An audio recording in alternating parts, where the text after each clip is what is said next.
is going on today, guys? Welcome back. As you see here, we are at our favorite transmission builder, MULDOON Diesel, down here in Newcastle, Delaware. If you guys have been following along for a little while, you guys know that I've been hinting at some big modifications that we are going to be doing to our 0567 truck here behind me. So what John and the crew and I have done, we have teamed up with the awesome guys at SUNCOAST Diesel. If you guys don't know, SUNCOAST produces and manufactures the baddest transmissions parts, period, hands down. So what we are going to be doing over the course of this little mini series is going to be more than one video. We're going to be installing paddle shifters. That's right, you guys know that I've wanted paddle shifters for the longest time. We're going to be installing paddle shifters along with a bunch of other SUNCOAST parts that are going to complement those paddle shifters. So we're going to be taking the transmission out, beefing it up, going through the whole entire thing. What we're going to be doing is we're going to be showing you the parts that we're going to be using, the install procedure for the paddle shifters, and then the ultimate driving experience and how everything functions. So get ready, stay tuned. What you guys are going to want to do, there's going to be a link right down below in the description. You're going to want to go check it out. It's to John's website. It's going to give you guys a whole lot of information. John's website is awesome if you guys are interested in any type of transmission stuff, the full manual ratchet shifters, the paddle shifters. Click the link below, and then also do me one more favor. You're going to want to follow MULDOON Diesel and SUNCOAST Diesel's YouTube page and Instagram. That would be a huge help for me, guys. Make sure you guys do that. Let's go inside. Let's talk to John. Let's get some of these parts going and see what we got in store.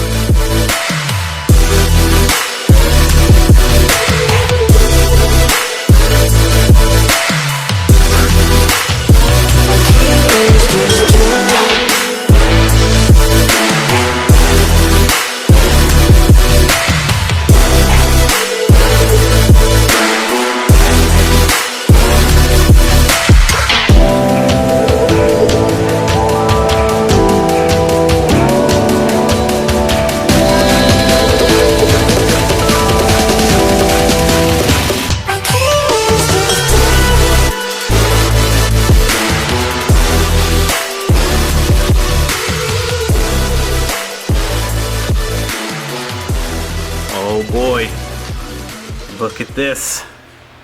John. Hi, John. Hi, Greg. Everybody's favorite, John, the transmission man. What is going on? So, paddle shifters, right?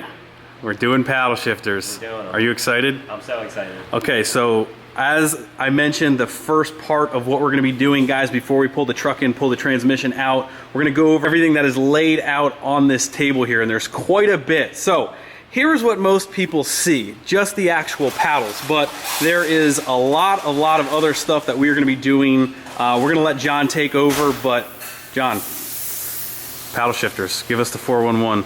So we'll start with paddles. Obviously, this is everybody's favorite part and the attention grabber. These get bolted up to the steering column, upshift, downshift, gear indicator. But all the other devices surrounding them, they need to work together. In order to tie it into the column and keep the clock spring, we had this piece engineered. It's a spline to spline adapter, and that works with the steering wheel adapter. So that returns your turn signals. Yep, so your turn signals are still functional. Right, otherwise it doesn't work. Correct. And if you get rid of the multi-function switch, you're losing your wiper controls, so you're losing your turn signals, your high beams, this, that, and the other. Gotcha. Street truck, you want to keep it. So you've got your steering hub adapter, obviously your 6-bolt steering wheel, which is common aftermarket. You've got a wireless receiver for the paddle shifters. Yeah, I guess let's get into, you know, you can't just bolt this stuff on your truck. Right. And, you know, there is stuff that will and won't work to... the stuff that the heart of what you actually need to make paddle shifters work. Yep, so the parts that are necessary, you're gonna have a standalone E618 SUNCOAST valve body, which the functionality of that is completely different than your regular automatic valve body. You're gonna need a wiring harness, which we've made this wiring harness to make it as plug and play as possible. This actually plugs into your ECM. Yep, it's a bridge connector between your C1 connector. This ties into a whole lot of factory inputs, and they all mesh together. Yes, and then those inputs talk to this computer, which is a standalone TCU, transmission control, and that tells this what to do. And you can tell this to tell that to shift, and then the paddles work. So it's like a mini truck, and it's a whole separate computer system just for the transmission side to get paddles to work. Correct. So you're not just going to buy the steering wheel, buy the shifters, and splice a couple wires in, and then you're good to go. That's not the case. No. Not even close. It's a bit more involved. So, and then this is the diagram. So this is, installing all the wires, making sure that you're tying into the correct sensors, and for this to get readings, which we've done a good percentage of with this. Right. But there's still a couple you need to tie into on the truck. So all of this still needs to be tied in as well. This is the transmission harness side of things. So okay. This literally will plug, this connector here will plug into this. This will go to your CAN connection, which actually goes to the paddle shifters. And then you've got all the other wires to tie into the ECM readings. A lot of this is going to go into this. A lot of this connector here, this 8-pin, will tie into this harness. Okay. We left it unterminated because the wire lengths are going to vary truck to truck. Gotcha. But there's going to be the mating end, the plug side to this receptacle. So it looks like there's a lot more wires than there really is. It's not too bad. It's not. No, well, it's not that bad. So on top of all of this stuff, then we still need to do, it's kind of like tuning software for your engine, but for your transmission. There are tunes that get written and shift points and all that other stuff. Exactly. Oh boy. And different calibrations for the paddle shifters. And so that's why when you look at paddle shifters, there's a lot more underneath than what just looks like on the surface. But what about hard parts? I see this beauty of a new torque converter over here. Yep. And then we have some new input shaft, right? Yep. This is all for almost a comparison. That's a SUNCOAST triple disc 27 spline converter, and in our findings, the SUNCOAST 27 spline is one of the strongest input shafts on the market. Which for this, when you get someone crazy behind the wheel with paddle shifters, with complete control over the shifting, this guy, you need the hardware to back it up. Right. You definitely do. So we go with a really strong input shaft. There is a stator tube that's been bored out to accept this oversized diameter shaft. And these are some of the things you're going to need to run this shaft, because the architecture of it, if you compare the height of the hub, you're either going to need to run a machined billet piston, which will give you clearance for when your third gear applies here. Or SUNCOAST has a nice fancy billet drum that they offer now. Oh yes. So that's an option as well. Yes. This is more on the budget side of things, but this has some safety aspects and some other aspects, some clamping force on the clutches and things like that.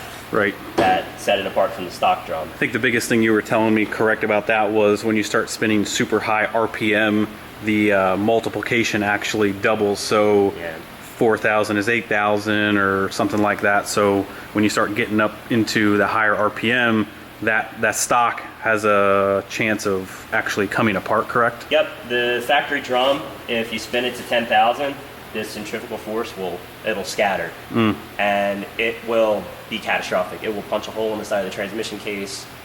It could go through your floor into you. Parts everywhere, which you don't want. It's a really bad day. That's a bad day. But this needs to be run with this longer hub. Gotcha. Yeah. You cannot use the factory apply piston. We have an example of, if you look, let me grab a pointer.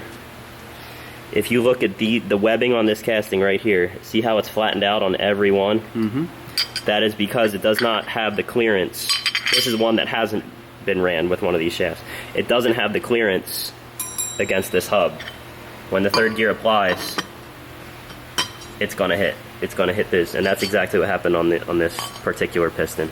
So you gotta run this or this. So those are some of the hard parts. Is that the next step? Yeah. Pull the truck in, get to work. Pull the truck in. Get our hands dirty. Yep. All right. It's time. Let's do it. Alrighty guys, hopefully that explains a little bit of exactly all of the parts that we're going to be putting in this truck besides just the paddle shifter. Is quite a bit more involved. That's why I only trust these guys to do this kind of stuff. All of the wiring, computer stuff is definitely a little bit above what Greg is going to be capable of doing. But we're going to learn, we're going to tear this transmission apart, we're going to grab the truck, we're going to pull around, and we're going to put this thing up on the lift and get to work.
First step for the process is to remove the valve body, obviously with the pan off. Once the valve body is removed, it gives us access to the second gear band, and we can, once that's removed, we can pull out the direct drum, the input shaft, and all those goodies. So valve body first? Valve body first. And obviously we need to change the valve body for the paddle shifter itself.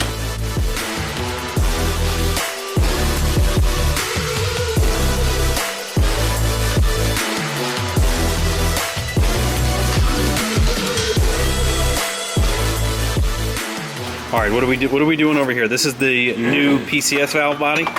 Yep. Right now I'm just going to put it on our test stand, even though we probably don't have to. Thank you, SUNCOAST, for revising your harness. This is very nice. I'm sure some of the guys down there will get a kick out of that. And for those of you guys who don't know, John might have made a video way back about some possible crimp connectors that were faulty, substandard. So right now I'm just going to put this on our test stand just to check the pressures out. Our test stand is pretty accurate, especially with full manuals and with PCS valve bodies. And we're just going to put it on to make sure that the pressures are close to where we need them to be. And that's what I'm doing right now. And I'm putting your filter extension on too. So basically the way this valve body works, it's all electronic.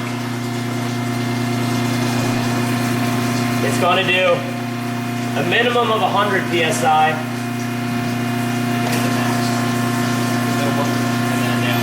and a maximum of 200 PSI. And you can change the pressure in the tune. In the tune? In the tune. All from the lappy top? All from the laptop. Live data. You can change the duty cycle on the electronic pressure control, and sitting there with the pressure gauge, it'll drop. So right now, we're in first gear locked up. This will be first. This is low. Low first if you're in manual. So we'll go to, this will be second, this will be third, this will be fourth. There's second gear, third gear, fourth gear. 200 PSI, everything's perfect. Everything downshifts, just a completely electronic valve body. We're good. All right, John. Are we completely torn down? We still have some stuff still left in the trans, because everything that we saw here would not indicate that this thing is anything but mint. Look at the fluid. The fluid's mint. I know their overdrive's good. The tranny makes enough and pressure. And this really is not that old either. So we tore, how far did we actually tear it down? We took pretty much first through third gear out. Okay. So gears 1 through 3. And all the clutches look good. So now we're proceeding. So we re-maintenanced what came out pretty much. More or less. You know, we installed new seals to make sure we're not going to have any seals tear or anything like that. And now we're proceeding with the reassembly. Okay. And we're installing the oversized SUNCOAST 27 spline input shaft with the proper sealing ring. They do want you to use this. They include it with the shaft. We resealed this forward piston. We've got their billet drum. We're installing the stator tube and putting everything back together and just Abe is chomping at the bit over here to throw this thing back together. Just playing with the roller bearings. We never really mentioned as well, like everything that was done to this trans that we are taking apart is or was a stage 4. Mm-hmm. So everything that is on your website is pretty much, this is a stage 4. 100%.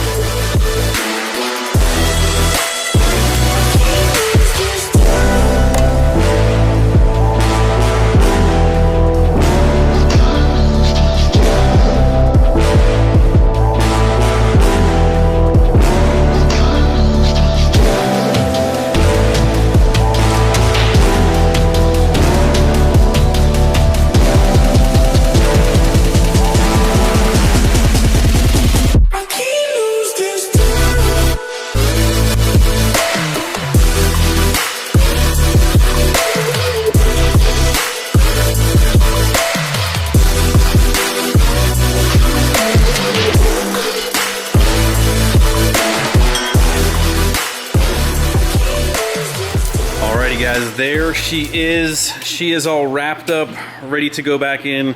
Got the pan on, got the PCS valve body back in there.